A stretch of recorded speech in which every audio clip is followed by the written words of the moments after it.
तो central problem of an economy, हमारी जो केंद्रीय समस्या है, हमारे देश की अर्थव्यवस्था की जो केंद्रीय समस्या है, उसका तीसरा भाग आ रहा है फॉर हुम टू प्रोड्यूस, उत्पादन किसके लिए किया जाए। यहाँ पर हम ये देखेंगे कि हमारे देश में हम उत्पादन किसके लिए करें। तो इसके लिए ये समाज को डिसाइड करना होगा कि सोसाइटी में दो प्रकार के व्यक्ति होते हैं, एक तो अमीर लोग होते हैं और दूसरा गरीब लोग होते हैं। तो अगर हम for poor section of society और for rich section of society, अगर हम गरीब लोगों के लिए उत्पादन कर रहे हैं तो स्वाभाविक है कि हमको अपने रेट क्या रखने होंगे, बहुत ही कम रखने होंगे। और अगर हमने रेट भी बहुत कम रखे और उसके साथ साथ हमको लाभ भी हमारा क्या करना होगा, कम करना होगा, क्योंकि यहाँ पर सरकार जो है, गवर्नमेंट जो है, वो ये देखेगी कि हमारे देश की जो गरीब जनता उनको सारी वस्तुएं प्राप्त हो पा रही या नहीं हो पा रही। इसके बाद अगर हम रिच सेक्शन के लिए अगर हम किसी वस्तु का निर्माण करना चाहते हैं तो यहाँ पर हम बहुत महंगी वस्तु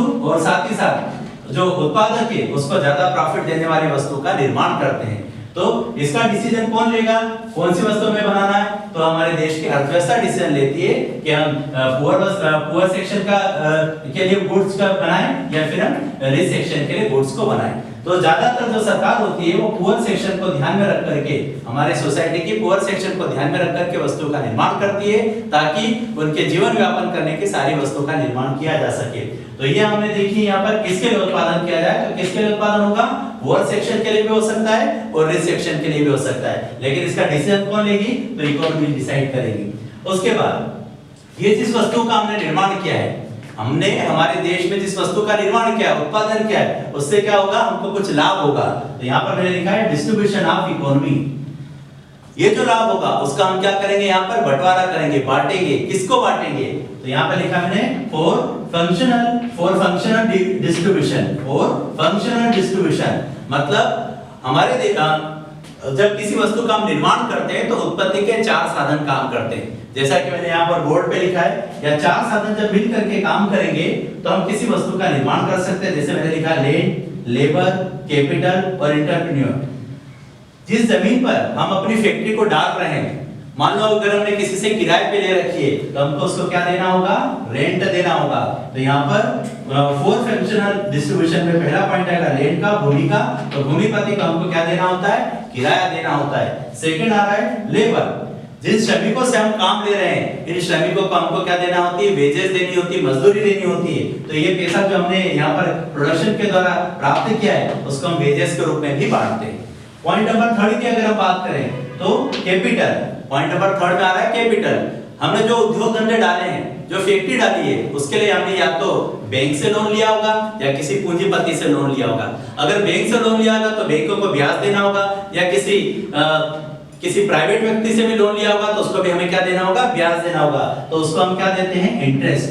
कैपिटल का बदले में हम उसको क्या देंगे, अगर उन्होंने हमको पूंजी दी है तो उसको ब्याज देते हैं, इंटरेस्ट देते हैं। ठीक इसी प्रकार से चौथा पॉइंट आ रहा है एंटरप्रेन्योर, जो साहसी होता है उसके द्वारा इन सभी लोगों से काम कराया जाता है और सभी को पैसा देने के बाद, ये लेबर है, लैंड है, लेबर है, कैपिटल है, इन सभी को पैसा देने के बाद लास्ट में जो उसका बचा हुआ हिस्सा होता है उसको हम क्या कहते हैं, प्रॉफिट। तो हम जो भी वस्तु का उत्पादन करते हैं उसमें जो भी हमको इनकम होती है वो इनकम को इनके बीच हमको क्या करनी होती है, डिस्ट्रीब्यूट करनी होती है। तो ये हमारे फंक्शनल डिस्ट्रीब्यूशन के बारे में चार भागों में हमने बताया।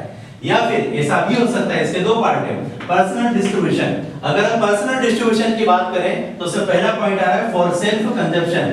हम अपने स्वयं के लिए वस्तु का निर्माण कर रहे हैं, हम अपने स्वयं के लिए अगर वस्तु का निर्माण कर रहे हैं, या तो निर्माण कर सकते हैं या फिर हम किसके लिए निर्माण कर सकते हैं, वस्तु का सोसाइटी के लिए कर सकते हैं या फिर मार्केट के लिए कर सकते हैं कि बाजार में हमने वस्तु को बनाई है और उसको बेचा है और उसके पैसे को हमने आपस में बांटा है। तो इस प्रकार से हमने यहाँ पे सेंट्रल प्रॉब्लम के बारे में डिस्कस किए और ये सेंट्रल प्रॉब्लम बहुत ही परीक्षा में महत्वपूर्ण है, कई बार इसको बोर्ड की परीक्षा में पूछा गया है। तो हमारा पॉइंट क्या, प्रश्न क्या बनता है, central problem of an economy, देश की अर्थव्यवस्था की केंद्रीय समस्या कौन कौन सी है। तो तुमने जैसा भी देखा है, हम देख चुके हैं यहाँ पर कि हमारी तीन समस्या है, what to produce, how to produce और फॉर whom टू प्रोड्यूस। उत्पादन क्या उत्पादन किया जाए, पहला पॉइंट को हमने देखा था क्या उत्पादन किया जाए, तो यहाँ पर हमारे सामने दो चीजें थी, एक तो कंज्यूमर गुड्स था और एक कैपिटल गुड्स था।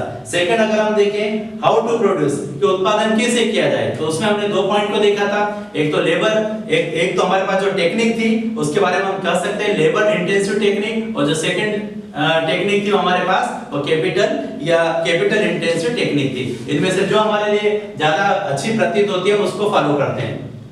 और तीसरे नंबर में हमने देखा फॉर होम टू प्रोड्यूस, उत्पादन किसके लिए किया जाए, तो क्या अमीर लोगों के लिए किया जाए, क्या अमीर लोगों के लिए किया जाए या गरीब लोगों के लिए किया जाए, तो उसको भी हमने देखा। ये भी इसका भी डिसीजन कौन लेता है, हमारे देश की अर्थव्यवस्था के द्वारा लिया जाता है। और इसके द्वारा जिस वस्तु का हमने उत्पादन किया है और उससे जो पैसा प्राप्त किया है उस आय को हम क्या करते हैं, यहाँ पर बांटने का काम करते हैं। तो फोर फंक्शनल डिस्ट्रीब्यूशन में हम लैंड को बांटते हैं, लेबर में बांटते हैं, कैपिटल में बांटते हैं और एंटरप्रेन्योर को हम उसका हिस्सा देते हैं। और अगर हम पर्सनल डिस्ट्रीब्यूशन की बात कर रहे हैं तो हम सेल्फ कंजप्शन के लिए अगर किसी वस्तु का निर्माण किया है या फिर हमने यहाँ पर फॉर सोसाइटी के लिए किया है, मार्केट के लिए किया है, तो हम समाज को विभिन्न वस्तुएं प्रदान करके उन्हें बेचते हैं और उससे लाभ प्राप्त कर लाभों का बंटवारा करते हैं। तो इस प्रकार से हमारी ये केंद्रीय समस्या यहाँ पर पूर्ण होती है।